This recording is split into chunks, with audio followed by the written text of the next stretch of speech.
Papa Francisco expulsa cardeal conservador de residência no Vaticano.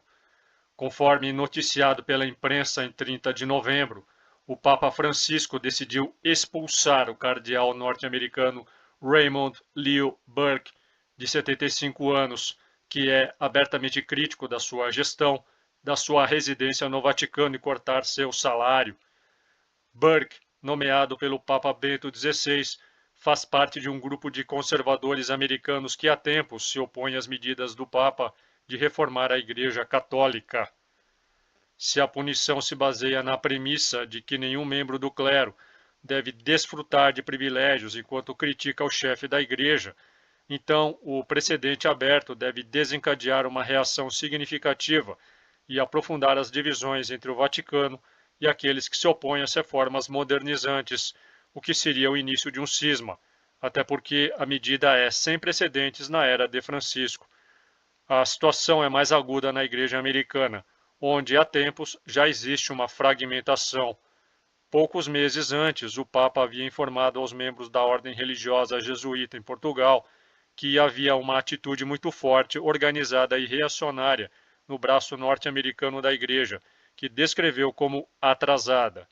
Burke foi acusado também de promover um culto à personalidade centrado no tradicionalismo ou em ideias retrógradas, isso mesmo.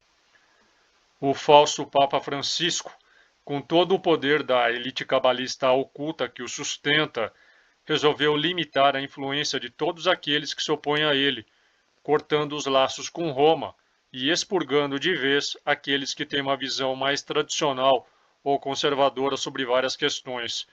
Tanto que, no início de novembro, já havia destituído Joseph Strickland, de 65 anos, um bispo conservador do Texas, igualmente nomeado pelo Papa Bento XVI, que criticou suas tentativas de levar a Igreja a posições mais progressistas. Strickland foi alvo de uma investigação do Vaticano sobre seu estilo de liderança e comentários de direita nas redes sociais, e acabou esmagado pelo Código de Direito Canônico da Igreja Católica, que não deixa nenhuma margem para discordâncias. O direito canônico deixa claro que o Papa tem poder ordinário supremo, pleno, imediato e universal na Igreja Católica, e que qualquer decreto final que ele emita é vinculativo e não pode ser apelado. Essa autoridade se aplica nos casos em que o pontífice decide destituir um bispo diocesano em exercício. Em suma, o Papa tem poder supremo sobre a Igreja. Ele também tem autoridade para agir dentro das dioceses. O Pontífice Romano tem poder sobre todas as igrejas particulares. Sem que haja maiores resistências ou uma reação à altura, Francisco está cancelando prelados fiéis que oferecem cobertura hierárquica aos linha dura pró-vida, pró-família e pró-tradição, tudo aquilo que a Igreja pré-Vaticano II defendia.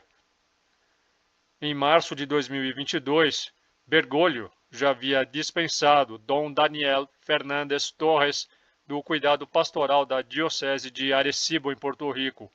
A destituição de Fernandes ocorreu após um período em que ele entrou em confronto público com outros bispos porto-riquenhos sobre questões relativas à DIVOC e sua oposição a um projeto de lei que teria proibido a chamada terapia de conversão para pessoas arco-íris.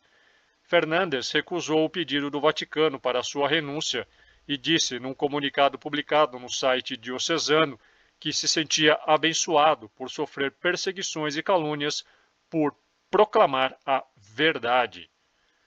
Em setembro de 2013, Francisco destituiu o prelado argentino e bispo paraguaio Rogério Ricardo Livieres Plano, devido ao que o Vaticano chamou de sérias preocupações pastorais em um esforço para preservar a unidade tanto dos bispos quanto dos fiéis.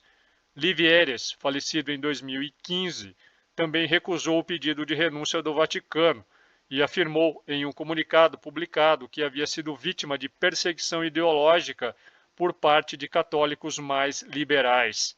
Mais tarde, Livieres procurou se reconciliar, expressando sua plena comunhão com Roma.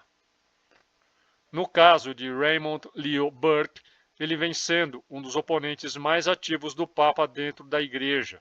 Seguidor estrito da doutrina tradicional do catolicismo, Burke chegou a dizer ao ex-secretário de Estado dos Estados Unidos, John Kerry, quando era candidato presidencial, que não poderia receber a comunhão, porque já havia expressado seu apoio a questões contra as doutrinas tradicionais da Igreja.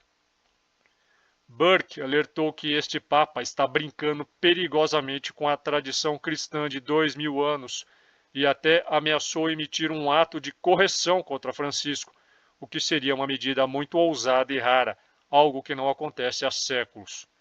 O cardeal mora em um grande apartamento perto da Praça de São Pedro, em Roma, de onde lidera a sua operação para promover o que chama de claridade doutrinária.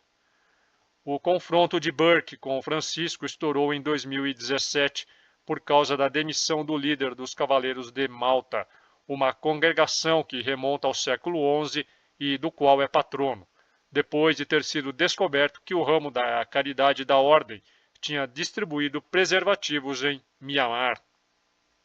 Burke juntou-se aos seus pares remanescentes conservadores na publicação de uma declaração de verdades em 2019, que descrevia a Igreja Católica como desorientada e confusa sob a liderança de Francisco, argumentando que a instituição se tinha afastado dos ensinamentos fundamentais.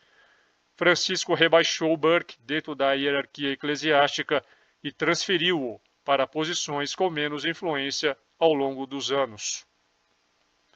Desde que foi eleito na data cabalística de 13 de março de 2013, os católicos conservadores bem informados já sabiam que Bergoglio estava a serviço da nova ordem. Mesmo assim, e com todos os atos que vem promovendo para destruir os fundamentos que restaram da antiga igreja, sempre preferiram, por covardia e pusilanimidade, a conciliação ao cisma, cuja iniciativa coube agora ao próprio Papa Francisco, que os trata como hereges dignos de arder na fogueira. Você pode ler esta matéria completa em meu Patreon. Torne-se o meu patrono e tenha acesso a centenas de conteúdos exclusivos. Dê um like, compartilhe, inscreva-se, torne-se membro e me siga nas minhas redes. Valeu e até mais.